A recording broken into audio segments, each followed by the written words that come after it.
علیکم ورحمۃ اللہ وبرکاتہ۔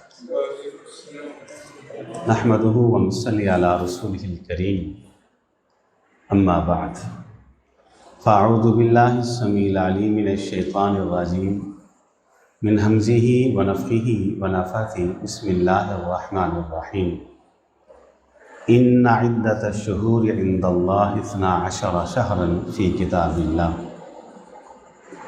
آج ذی قعدہ کے مہینے کی 28 تاریخ، 2 دن یا پھر 1 دن کے بعد ذو الحجہ کے مہینے کا آغاز ہو جائے گا۔ ذو الحجہ کا مہینہ یہ اسلامی سال کا 12واں اور آخری مہینہ ہے، اور محرم کا مہینہ اسلامی سال کا پہلا مہینہ ہے۔ اسلامی سال کا آغاز محرم کے مہینے سے ہوتا ہے اور اسلامی سال کا اختتام ذو الحجہ کے مہینے پر ہوتا ہے۔ ذو الحجہ کا مہینہ یہ ان 4 مہینوں میں سے ایک ہے کہ جن کو حرمت والا مہینہ کہا جاتا ہے۔ ذی قعدہ، ذی الحجہ اور محرم، یہ 3 مہینے جو پے در پہ اور مسلسل آتے ہیں، یہ تینوں کے تینوں حرمت والے مہینے۔ ایک رجب شامل کر لیں تو کل ملا کے یہ 4 بن جاتے ہیں جن کو حرمت والے مہینے کہا جاتا ہے۔ ان 4 حرمت والے مہینوں میں سے ایک مہینہ ذو الحجہ کا مہینہ ہے۔ ذو الحجہ کے مہینے کے حوالے سے رسول اللہ صلی اللہ علیہ وآلہ وسلم نے یہ بات ارشاد فرمائی کہ ذو الحجہ کا جو مہینہ ہے، ذو الحجہ کے مہینے کے جو پہلے 10 دن ہیں اور پہلا عشرہ ہے، اللہ تعالیٰ کے ہاں ان 10 دنوں کی اتنی عظمت ہے، اتنی شان ہے، اتنا مقام اور مرتبہ ہے کہ جو انسان ذو الحجہ کے پہلے 10 دنوں کے اندر کوئی بھی نیکی کرے اور اس کے مقابلے کے اندر ان 10 دنوں کے علاوہ باقی دنوں کے اندر نیکی کرے تو باقی دنوں کی کوئی بھی نیکی ان 10 دنوں کی نیکی کا مقابلہ نہیں کر سکتی۔ ان 10 دنوں کے اندر کی نیکی اللہ کے ہاں اتنا اجر رکھتی ہے، اتنی عظمت رکھتی ہے، اتنا مقام اور مرتبہ رکھتی ہے کہ کوئی بڑے سے بڑا عمل صالح ان 10 دنوں کے اندر کی نیکی کا مقابلہ نہیں کر سکتا۔ ایک صحابی سوال کرتے ہیں، وَلَا الْجِهَادُ فِي سَبِيلِ اللَّهِ، اللہ کے رسول علیہ الصلاۃ والسلام، جہاد فی سبیل اللہ بہت بڑا عمل ہے۔ صف بندی کرنا، دشمن کے مقابلے میں کھڑا ہونا اور اپنی جان کو ہتھیلی پہ رکھ کے اللہ کی راہ میں نکلنا، تو کیا خیال ہے عام دنوں کا جہاد فی سبیل اللہ بھی ان دنوں کی نیکی کا مقابلہ نہیں کر سکتا؟ تو آپ نے کہا وَلَا الْجِهَادُ فِي سَبِيلِ اللَّهِ، ہاں عام دنوں کا جہاد فی سبیل اللہ بھی ان دنوں کے اعمال صالحہ کی عظمت کا مقابلہ نہیں کر سکتا۔ ہاں وہ مجاہد جو گھر سے نکلا، نہ مال واپس آیا، نہ جان واپس آئی، یعنی شہید ہوا۔ شہادت ایک ایسا عظیم عمل ہے کہ دنیا کی کوئی بڑی سے بڑی نیکی بھی شہید کا درجہ نہیں پا سکتی۔ کہا شہادت کا عمل ایک ایسا عمل ہے جو ان دنوں کی نیکیوں سے زیادہ ہے اور کوئی عمل نہیں۔ یہ پہلے 10 دنوں کی فضیلت یہ کیوں ہے؟ ذو الحجہ کے مہینے کے جو پہلی 10 دن ہیں، یا ذو الحجہ کا جو مہینہ ہے، اسے یہ عظمت کیوں ملی ہے؟ اس کی بڑی توجیہات ہے، ان میں سے ایک توجیہ یہ ہے کہ ذو الحجہ کا مہینہ وہ مہینہ ہے کہ اللہ تعالیٰ نے اس مہینے کے اندر اتنی عبادات کو اکٹھا کر دیا ہے کہ کسی بھی مہینے کے اندر اتنی عبادت کو اللہ نے اکٹھا کیا ہی نہیں ہے۔ سب سے پہلی عبادت جو ذو الحجہ کے مہینے میں ہوتی ہے وہ کون سی ہے؟ مسلمانوں کی بہت بڑی تعداد شہر مکہ میں حاضری دیتی ہے اور اللہ تعالیٰ کے سامنے کھلے آسمان تلے حج جیسی عظیم عبادت کو بجا لاتی ہے۔ اللہ کو مالدار ہے تو بھی، کوئی تنگ دست ہے تو بھی، کوئی غریب ہے تو بھی، کوئی وقت کا شاہ اور بادشاہ ہے تو بھی، سب کے سب ایک ہی قسم کا لباس پہنیں گے، 2 سفید چادریں۔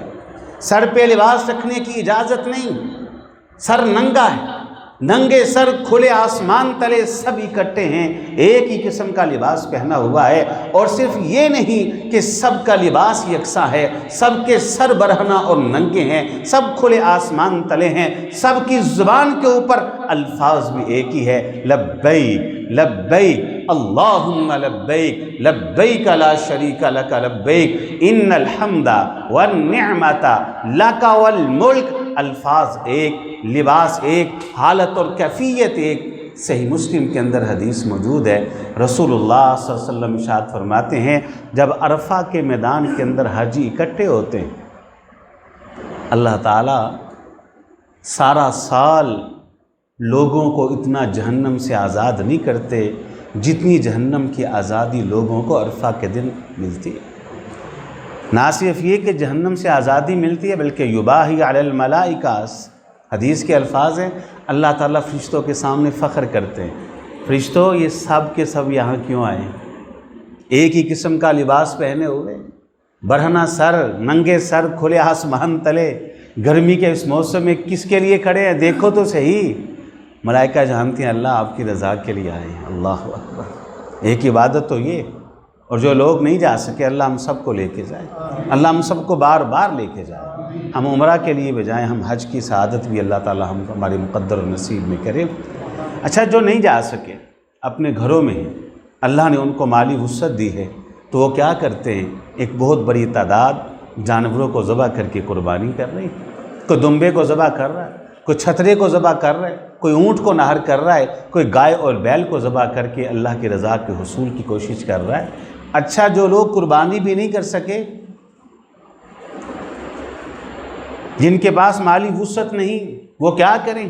ان کو بھی حکم ہے کہ تم گلی کے اندر، تم بازار کے اندر، تم گھر بستر کے اندر، تم مسجد کے اندر زبان حال سے کہو اللہ اکبر، اللہ اکبر، لا الہ الا اللہ، واللہ اکبر، اللہ اکبر وللہ الحمد، حتیٰ کہ عید الاضحیٰ کے دن عید کا تہوار مسلمانوں کو دے دیا۔ اس تہوار کے اندر حکم یہ ہوا کہ وہ عورتیں کہ جو مخصوص ایام کے اندر ہیں، جو بیماری کے دنوں کے اندر ہیں، جنہوں نے نماز کو ادا نہیں کرنا، وہ بھی نماز عید کے لیے نکلیں۔ نماز عید کے لیے جب مصلی اور جائے نماز میں پہنچے، مصلی سے الگ رہیں، نماز کے اندر شمولیت اختیار نہ کریں۔ ہاں، مسلمانوں کی دعا کے اندر وہ بھی شامل ہو جائیں گے، راستے بدل بدل کے واپس آئیں، تکبیر کے گیت وہ بھی گاتے جائیں، مسلمانوں کی دعا کے اندر وہ بھی شامل ہو جائیں۔ یوں بڑی بڑی عبادات کو اللہ تعالیٰ نے ذوالحجہ کے مہینے کے اندر جمع اور اکٹھا کر دیا۔ یہی وجہ ہے کہ ذوالحجہ کے پہلے 10 دنوں کی اللہ کے ہاں بڑی اہمیت ہے۔ جمیع کائنات کے مسلمان گھر میں، بازار میں، شہر مکہ میں وہ اللہ تعالیٰ کی عبادت کے اندر مصروف اور مشغول ہیں۔ کوئی قربانی کر رہا ہے، کوئی حج کر رہا ہے، کوئی تکبیرات کے گیت گا رہا ہے، سارے کے سارے مسلمان وہ نماز عید کو ادا کر رہے ہیں۔ تو ذوالحجہ کا مہینہ بڑی اہمیت کا حامل ہے۔ اور آپ کو یہ بات بتا دوں، ذوالحجہ کے مہینے کی خصوصی طور پر جو 9 تاریخ ہوتی ہے، 9 ذوالحجہ، عید سے ایک دن پہلے، اس کے بارے میں صحیح مسلم، صحیح بخاری کی حدیث ہے اور صحیح مسلم کے الفاظ ہیں۔ آپ نے کہا میں گمان کرتا ہوں، مجھے امید ہے کہ 9 ذوالحجہ عرفہ کے دن کے ایک روزے کے بدلے اللہ تعالیٰ انسان کے 2 سال کے گناہ کو معاف کر دیں گے۔ ایک روزہ، اور 2 سال کون سے ہیں؟ ایک سال وہ جو انسان کی زندگی کا گزر چکا ہے، گزشتہ ماضی کا ایک سال، ایک آئندہ سال کے ایڈوانس میں اللہ تعالیٰ گناہ معاف کر دیتے ہیں۔ دل پہ ہاتھ رکھ کے مجھے ایک بات بتائیں، صاحب عقل و فہم بیٹھے ہیں، مجھے بتائیے کہ ایک دن ہم سحری کھائیں گے اور افطاری تک ہم بھوکے اور پیاسے رہیں گے۔ ایک دن کے اس روزے کے عوض اگر اللہ تعالیٰ میرے سابقہ ماضی کے 1 سال کے گناہ، میرے آئندہ 1 سال کے ایڈوانس میں گناہ، آپ کے ماضی کے 1 سال کے گناہ، مستقبل میں آنے والے 1 سال کے ایڈوانس میں گناہ معاف کر دیں، یہ سودا گھاٹے کا سودا ہے، یہ بڑا عمدہ سودا ہے۔ اور ایک بات اپنے پاس باندھ دیجئے، پھر میری بات ختم ہو جاتی ہے۔ ابو داود کے اندر جو حدیث ہے اس کے الفاظ ہیں کہ رسول کریم صلی اللہ علیہ وسلم 9 ذوالحجہ کے 9 کا روزہ رکھتے تھے۔ 9 جو ہے یہ 9 تاریخ کے لیے بولا جاتا ہے اور 9 دنوں کے لیے بھی استعمال ہوتا ہے۔ شارحین حدیث نے اور محدثین نے اس حدیث سے مسئلہ اخذ کیا ہے کہ ذوالحجہ کے پہلے 9 دنوں کے روزے رکھنا بھی سنت سے ثابت ہے۔ گھروں میں اس کا اہتمام فرمائیں، 9 کے 9 روزوں کا اہتمام فرمائیں، اگر نہیں تو کم از کم 9 ذوالحجہ کے روزے کا اہتمام گھروں کے اندر ضرور ہونا چاہیے، تاکہ ہم بھی اس سعادت کو حاصل کر لیں کہ انسان کے 2 سال کے گناہ وہ معاف ہو جاتے ہیں۔ انشاءاللہ بہت سارے مسائل قربانی کے حوالے سے، عید کے حوالے سے آئندہ سبق کے اندر آپ کے سامنے وہ آپ کی گوش گزار کروں گا۔ اللہ تعالیٰ سے دعا ہے کہ اللہ تعالیٰ اس کہنے والے کو بھی سب سننے والوں کو سمجھ کے عمل کی توفیق عطا فرمائے۔ وآخر دعوانا ان الحمد للہ رب العالمین۔